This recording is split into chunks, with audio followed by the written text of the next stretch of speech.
नमस्कार साथियों, आज का जो हमारा टॉपिक है यूपी टेट 2021 महत्वपूर्ण प्रश्नोत्तर श्रृंखला। कुछ इंपॉर्टेंट क्वेश्चन हैं जो अभी पुरानी प्रतियोगी परीक्षाएं हैं हमारी एजुकेशन से संबंधित, वहां पर पूछे गए हैं। तो वो क्वेश्चन आज हम लोग एक एक करके करेंगे और आप लोग उनको सुन लीजिए, याद कर लीजिए उनको, और कहीं अगर हो सके तो आप नोट भी करते चलिए। एक एक क्वेश्चन हम लोग पढ़ेंगे। जो हमारा सबसे पहला क्वेश्चन है, जो हमारा इसमें सबसे पहला क्वेश्चन है वो क्या है, जरा सुनिए, लिख देते हैं हम। आप लोग यहां से देखेंगे, बाकी आंसर जो है आप लोग कमेंट में कर दीजिएगा। जो भी आंसर है आपका,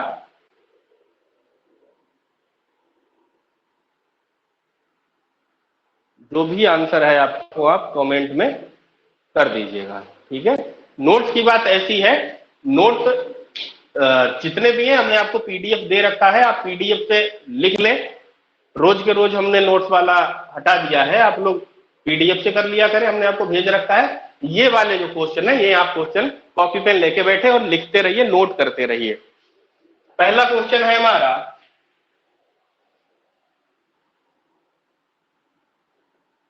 आदर्शवाद का मुख्य जोर है। आदर्शवाद का मुख्य जोर है। चार ऑप्शन है। पहला है शिक्षा के उद्देश्यों पर, बी है शिक्षण विधियों पर, और सी है हमारा विद्यालय पर, और डी है अनुशासन पर।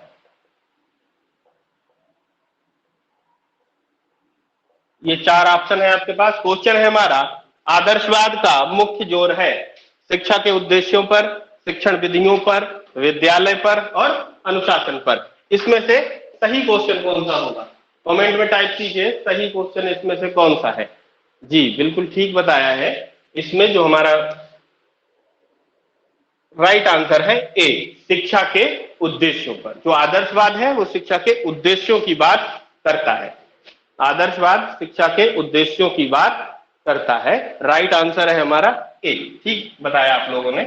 दूसरा क्वेश्चन है हमारा,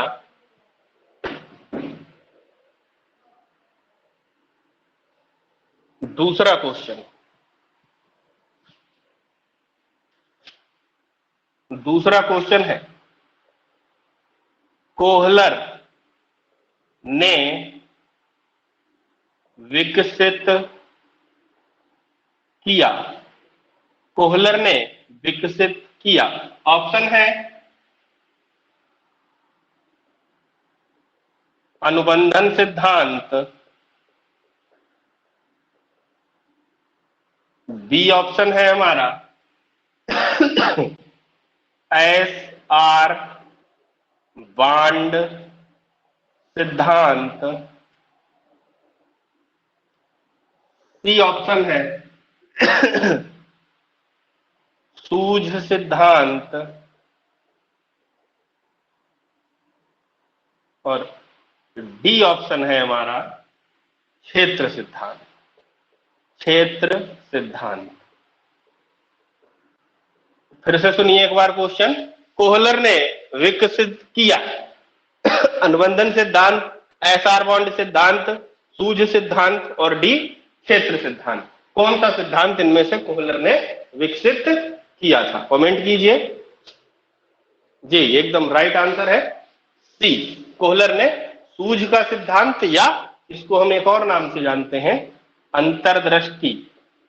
सूझ कह लें, अंतर्दृष्टि कह लें, या हम इसको एक और नाम से जानते हैं समग्र, समग्र सिद्धांत। इतने सारे नाम हैं इसके, ठीक है। तो ये कोहलर का सिद्धांत था।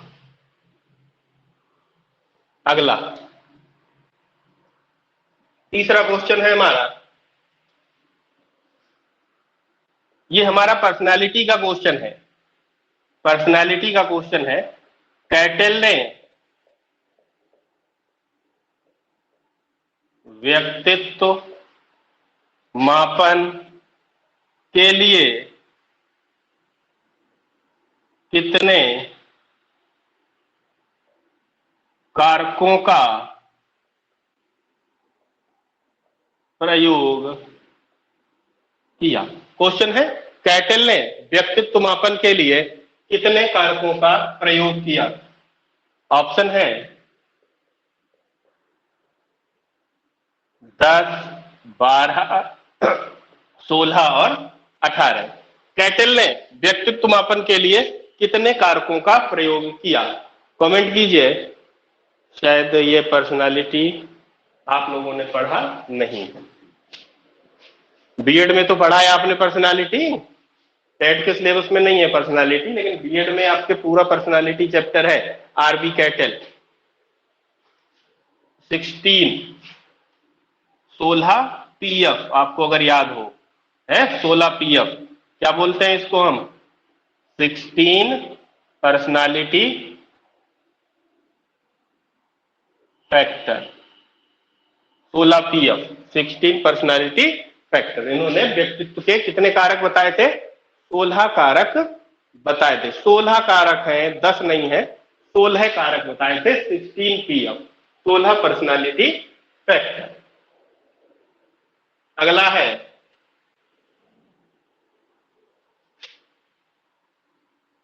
फोर्थ क्वेश्चन है हमारा। फोर्थ क्वेश्चन है, मनुष्यों में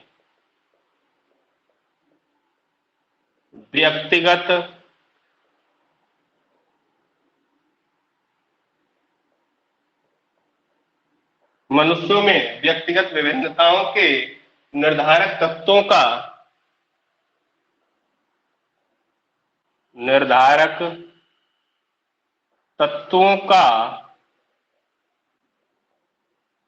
संबंध है। मनुष्यों में व्यक्तिगत विभिन्नताओं के निर्धारक तत्वों का संबंध है। ऑप्शन सुन लीजिए। ए ऑप्शन है केवल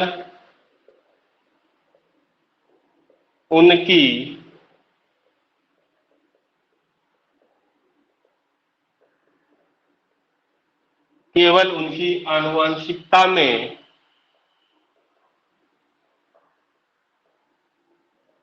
अंतर से। बी ऑप्शन है हमारा केवल उनके वातावरण में अंतर से। सी ऑप्शन है उनकी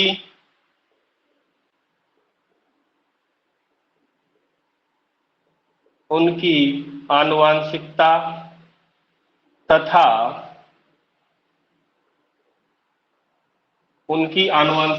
तथा वातावरण दोनों में अंतर से। और डी ऑप्शन है हमारा आनुवंशिकता के कारकों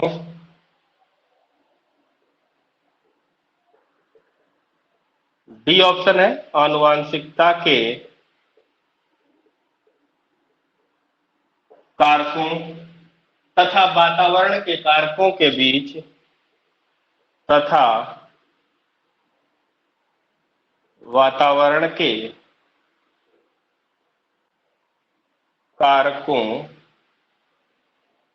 बीच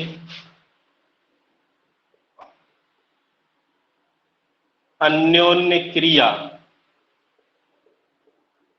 से। ये है हमारा क्वेश्चन। ठीक है, मनुष्यों में व्यक्तिगत विभिन्नताओं के निर्धारक तत्वों का संबंध है। मनुष्यों में व्यक्तिगत विभिन्नताओं के निर्धारक तत्वों का संबंध है। क्वेश्चन ये है हमारा। ऑप्शन सुनिए। केवल उनकी आनुवंशिकता में अंतर से, केवल उनके वातावरण में अंतर से, उनकी आनुवंशिकता तथा वातावरण दोनों में अंतर से, आनुवंशिकता के कारकों तथा वातावरण के बीच कारकों के अन्योन्य क्रिया से। बिल्कुल ठीक आंसर बताया आपने। इसका राइट ऑप्शन है डी। डी राइट ऑप्शन है इसका। आनुवांशिकता के कारकों तथा वातावरण कारकों के बीच अन्योन्य क्रिया। अन्योन्य क्रिया को हम क्या कहते हैं इंग्लिश में? इंटरैक्शन। चाहे इंटरैक्शन कह ले, चाहे अंतः क्रिया कह ले। तो व्यक्ति का जो व्यक्तिगत विभिन्नताएं हैं वो हमारी उनके आनुवांशिकता और वातावरण के अंतः क्रिया का ही परिणाम होता है। बालकों में पाई जाने वाली जो व्यक्तिगत विभिन्नताएं हैं वो उनकी आनुवांशिकता और वातावरण की अंतः क्रिया का ही परिणाम होता है। हमने आपको एक और चीज बताई थी कि तुक्का मारने का तरीका बाल विकास में जनरली जो ठीक होता है, अगर आपको ये तब का है जब आप तुक्का मारेंगे। डी ऑप्शन में अगर आपको ये मिल जाए उपरोक्त सभी और कहीं भी आपको अंतः क्रिया शब्द ऑप्शन में मिल जाता है तो ये ठीक हो जाते हैं हमारे, केवल बाल विकास के लिए। और तब जब आपको पता ना हो, तब आप जब आप 0% हो और आपको तुक्का ही मारना हो तो ऐसे इसको देखकर मारिए। तुक्का भी मारे फिर भी दिमाग से। अगला क्वेश्चन, अगला क्वेश्चन है हमारा 5वां होगा।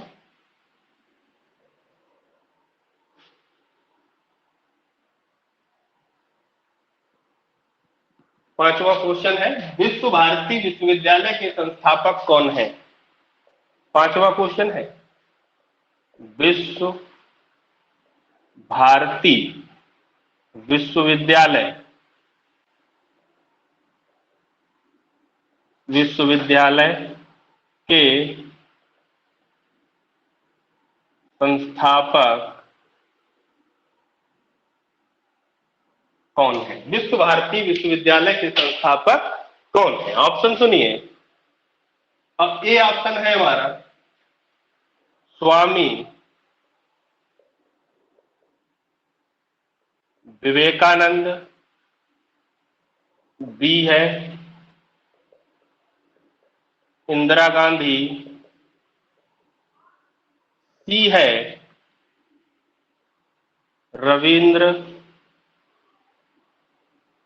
नाथ टैगोर और डी ऑप्शन है हमारा अरविंदो। कौन सा ऑप्शन ठीक है इसका? विश्व भारती विश्वविद्यालय के संस्थापक कौन है? कमेंट कीजिए, कौन है विश्व भारती विश्वविद्यालय के संस्थापक? जी, right option is C Rabindranath Tagore. कहां स्थापना की थी? सन 1901 में बोलपुर पश्चिम बंगाल नामक स्थान पर। यह भी नोट कर लीजिए कि इन्होंने 1901 में पश्चिम बंगाल में बोलपुर नामक स्थान पर इसकी स्थापना की थी। अगला क्वेश्चन है हमारा छठा,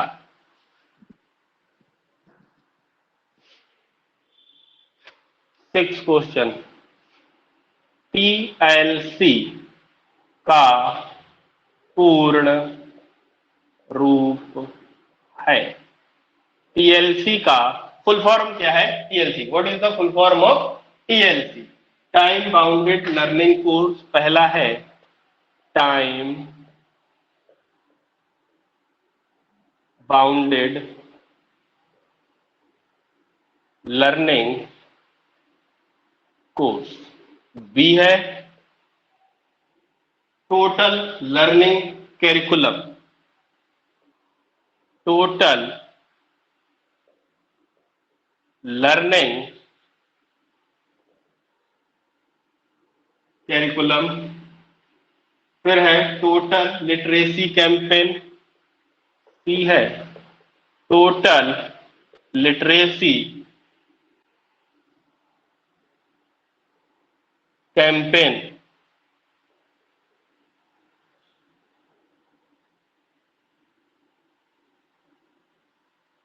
CAMPAGIGN।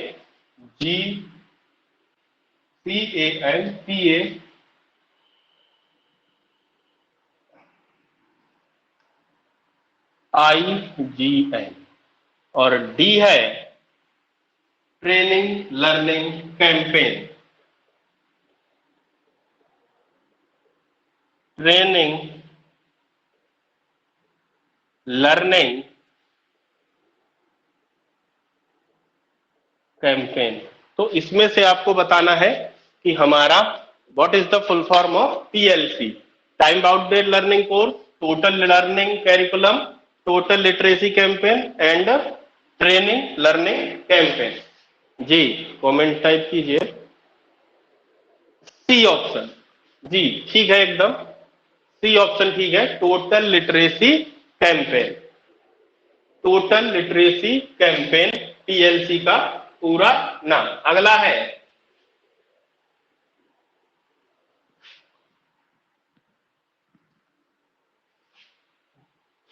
Question number 7।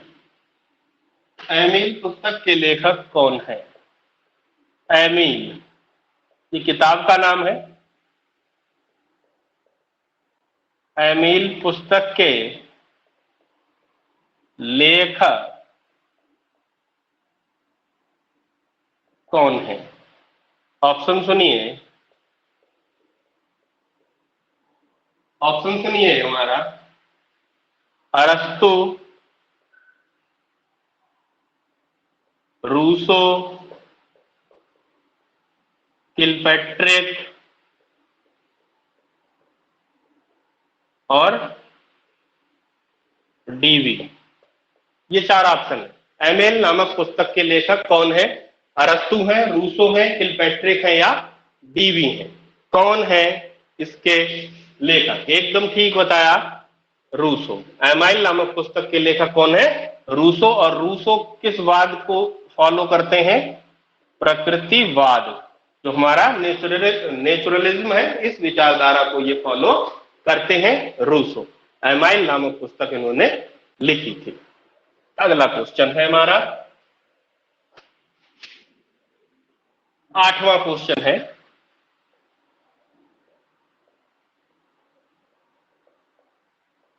व्यवहारवाद के पिता कौन है? व्यवहारवाद के पिता कौन है? ये भी आपको हमने कराया है। व्यवहारवाद के पिता कौन है? डीवी, थॉर्नडाइक, जॉन डीवी है, थॉर्नडाइक है, स्किनर है या फिर वॉटसन है? कमेंट कीजिए कौन है इसका राइट आंसर, क्या है इसका? जी एकदम ठीक है, राइट आंसर आपका डी। व्यवहारवाद के पिता कौन है? वॉटसन है। व्यवहारवाद के पिता कौन है? वॉटसन है। याद रखिए, ये भी हमने आपको एक तुक्का मारने का तरीका बताया था कि आपको कहीं भी व्यवहार शब्द मिल जाता है, व्यवहार कहीं भी आपको शब्द मिल जाता है बाल विकास में, और ऑप्शन में आपको कहीं भी वॉटसन मिल जाते हैं, आंख बंद करके लगा दीजिए, आपका जो आंसर होगा वो एकदम ठीक होगा। ठीक है, अब फिर आगे बढ़ते हैं। अगला क्वेश्चन है हमारा 9वां।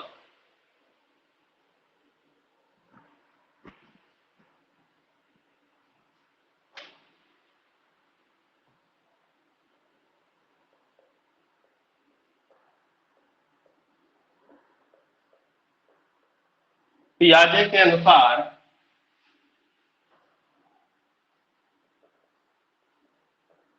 संज्ञानात्मक